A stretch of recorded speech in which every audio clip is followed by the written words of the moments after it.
जो बलूचिस्तान में दहशतगर्दी हो रही है और जिस तरह से हमारी ख़वातीन का इस्तेसाल हो रहा है, ख़वातीन की जो एक अक़दार है हमारी समाज में, उसकी जो पामाली हो रही है, उसके ख़िलाफ़ ये करारदाद हमने पेश किया है कि इसको रोका जा सके। जनाब स्पीकर, मैं आपको बताऊँ, बलोच कौम में और बलूचिस्तान में ख़वातीन की तारीख़ी क्या अहमियत रही है। अब बलूचिस्तान और बलोच ख़वातीन हम कहाँ पहुँचे हैं और कहाँ स्टैंड करते हैं। बलोच तारीख़ में मैं ऑन रिकॉर्ड आपको कह रही हूँ कि जितनी भी जंगें लड़ी गई हैं अब तक, तमाम औरतों की इज़्ज़त, चादर और चारदीवारी की तहफ़्फ़ुज़ और ख़वातीन की एहतराम में लड़ी गई हैं आज तक। तो आज हम बलूचिस्तान में बलोच ख़वातीन कहाँ स्टैंड करती हैं? बलूचिस्तान में बलोच ख़वातीन की इज़्ज़त और एहतराम किस लेवल तक पहुँच चुकी है? ये जो बलूची ड्रेस हमने पहना है, हम दुनिया भर में इसको एक ग्रेस के साथ, एक फ़ख्र के साथ पहन के दुनिया को दिखाते हैं, ये हमारी कल्चर है, ये हम बलोच ख़वातीन हैं। आज जब हम ये ड्रेस पहन के जाते हैं, लोग हमें हकारत की निगाह से देखते हैं, लोग हमें दहशतगर्द समझते हैं, लोग हमें मशकूक समझते हैं। आखिर क्यों?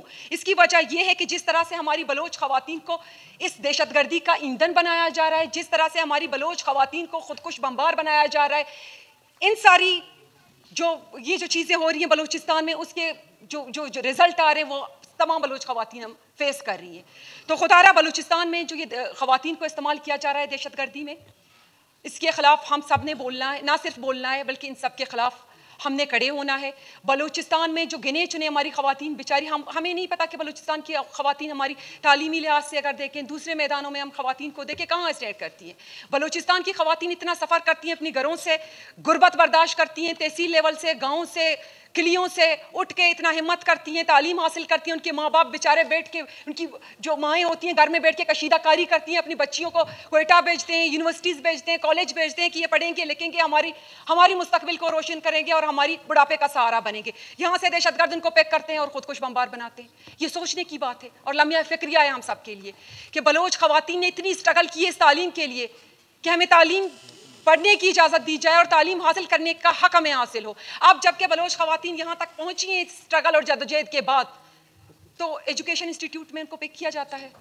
बाकायदा इनकी जो माउथ पीस होती हैं, जो सॉफ्ट फेसेस होती हैं, वो इनके लिए ये हंटिंग करती हैं, वो इनको वर्गलाती हैं, वो इनकी जहन साजी करती हैं, वो इस तरह ग्लोरीफाई करते हैं इस दहशतगर्दी को कि हमारी बच्चियाँ इस राह पे गामजन हो जाएं। तो ये हम सब के लिए बहुत ख़तरनाक है और उसके नताइज पूरे बलूचिस्तान के लिए खतरनाक है। कल को हमारी बेटियां इससे महफूज नहीं है, हमारी माएँ महफूज नहीं है, इस असेंबली में बैठे तमाम लोगों की बेटियां माएँ महफूज नहीं है।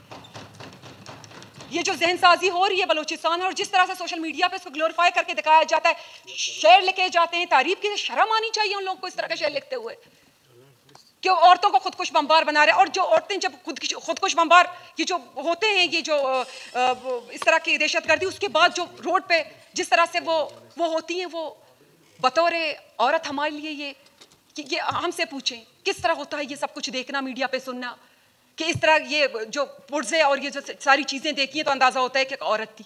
कैसे महसूस होता है हमें? शर्म नहीं आती इन लोगों को जो बैठ के इस तरह के शेर लिखते हैं, इसको ग्लोरीफाई करते हैं, बलोच ख़वातीन को इस तरफ लाने की कोशिश करते हैं, गुमराह करने की कोशिश की जा रही है। जो बलूचिस्तान में इस जंग में जो सो कॉल जो दहशतगर्दी जो हो रही है बलूचिस्तान में, जो हुकूक की जंग हो रही है, कौन से हुकूक है ये? कौन से हुकूक है? हमें बताएं। ये कुछ सवालात है, वो बताएं, हम पूछते हैं, ऑन रिकॉर्ड इनसे पूछते हैं, बताएं कौन से हुकूक है जो आप मजदूरों से हासिल कर रहे हैं, जो आप मजलूमों से हासिल कर रहे हैं, जो आपका औरत खुद मजलूम है। इस्लाम ने रियायत दी है औरतों को कि मुशक्कत से वो एग्जाम्प्ट है, घरों में रहें, औरत को हकदार है, मकाम है, सब कुछ है। लेकिन जब इस्लाम ने औरत को एग्जाम्प्ट किया है कुछ चीज़ों में, तो आप इस तरह दहशतगर्दी में उनको इस्तेमाल करें। आप खुद को बलोच भी कहते हैं, बलोच की हुकूक की भी बात करते हैं। बलोच तो इस तरह बेशरम नहीं थे इससे पहले। और जो हमने देखा कल जो हुआ, ये हमारी जो रेलवे ट्रैक पे जिसको यरगमाल बनाने की कोशिश की गई, इसको थोड़ा सा मैं ऐड करूंगी, मुझे थोड़ी सी इजाजत दें कि खवातीन और बच्चियों को डाल बनाया गया बलूचिस्तान में। खवातीन और बच्चियों को डाल बना के उनके सरों पे बंदूक को दहशतगर्द बिठाए गए, उनको डाल बना के हुकूमत को, रियासत को खौफजदा करने की कोशिश की, बच्चियों को यरगमाल बनाया, औरतों को यरगमाल बनाया। तो बहुत हो गया। बलूचिस्तान को ये सोचना होगा, समझना होगा, ये दहशतगर्दी सबके घरों तक आएगी। ये जो बच्चियां आपकी घरों में हैं, जिनको आप इतना खर्चा करके स्कूल में पढ़ा रहे हैं, कल वो कॉलेज में जाएंगे, यूनिवर्सिटीज़ में जाएंगे, इन्हीं के आप चढ़ेंगे। तो बलूचिस्तान के लोगों को ये समझना होगा। बल्कि माएँ बहनें तो अब से खौफजदा हैं। मेरे इलाके मंद की मैंने लोगों की बातें सुनी है। मैं कहती हूँ कि आप लोग KFSC के बाद अपनी बच्चियों को बाहर क्यों नहीं भेज रहे? वो कहते कि हम डर रहे हैं इन हालात से।